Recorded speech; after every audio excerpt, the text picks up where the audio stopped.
there are families that destroy the lives of their LGBTQ kids. To become a resource parent, there's a set of criteria that one must meet.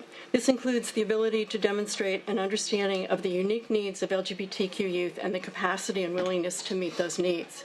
If the prospective caregiver cannot meet those needs, they should not be approved. We don't know which youth are going to be gay or non-binary or which children will come out. Therefore, we must ensure that all caregivers are able to meet the needs of all children, which SB 407 will do. We also know that sexual orientation and gender identity evolve over time, and families caring for any foster youth in this state should be prepared for that reality. Right, so if a 10-year-old is placed and then a year later they come out as LGBTQ, what do you do then, right? If we're looking to set aside, we're going to put the straight kids with the straight family, gender is on a spectrum. It could be straight right now, and then they'll figure out their true identity and come out. And all resource families are currently required to receive training on sexual orientation and gender identity. But quite frankly, it's not enough. And LGBTQ foster youth are being re-traumatized every time they are placed in a home that is not accepting or affirming of their identity.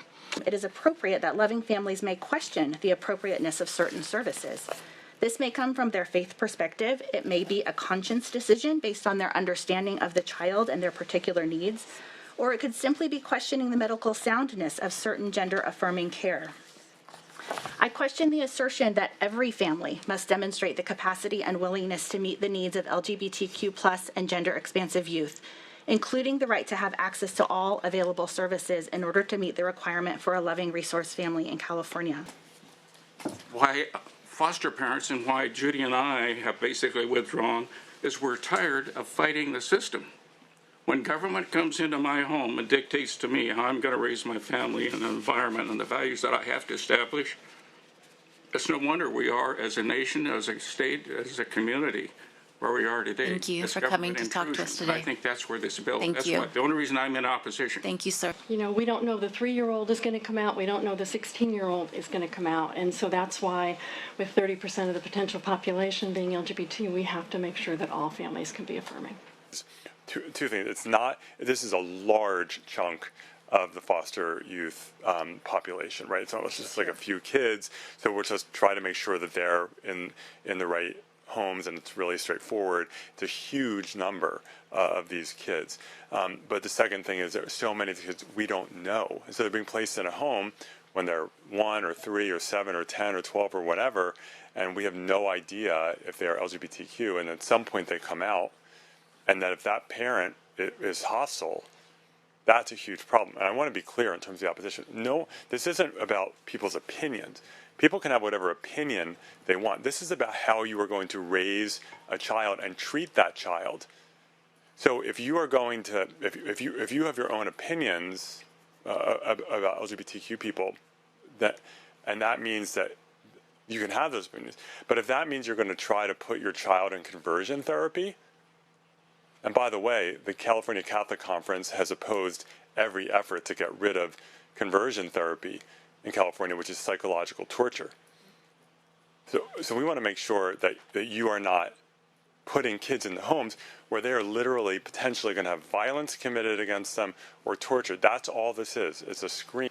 I want to make sure that we have families who are willing and wanting to foster children have the ability to do that. And we can't, I think it's unfair for our state to say, you have to think this way, you have to act, and you have to support this. And I get it if we're trying to do it as a state, but if we do that as a state, then we have to allow different agencies to be able to meet the needs of their ability or their capacity to be able to meet those needs. So do we have the flexibility in our state to meet everybody's need as far as resource families go? And to be clear, it's not about what people think. It's about people do and how they're going to raise these kids, and going to do everything they can to be good parents to these kids and not torture them and not push them to suicide, just to be blunt.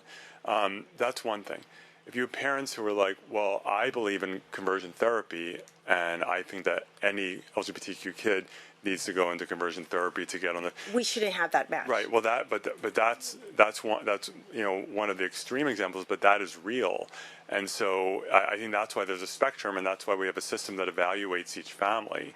If you have 10 foster homes and 7 of those are not friendly for LGBTQ plus individuals, you don't have 10 foster homes. You have 3 foster homes. And as the only queer person on this dais, I want to make sure my voice is heard.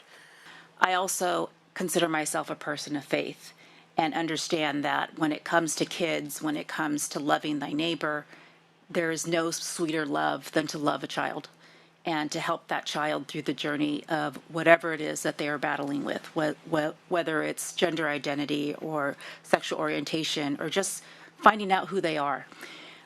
So this bill for me not only acknowledges that we have love in all different forms, but that we as adults must take care of our children.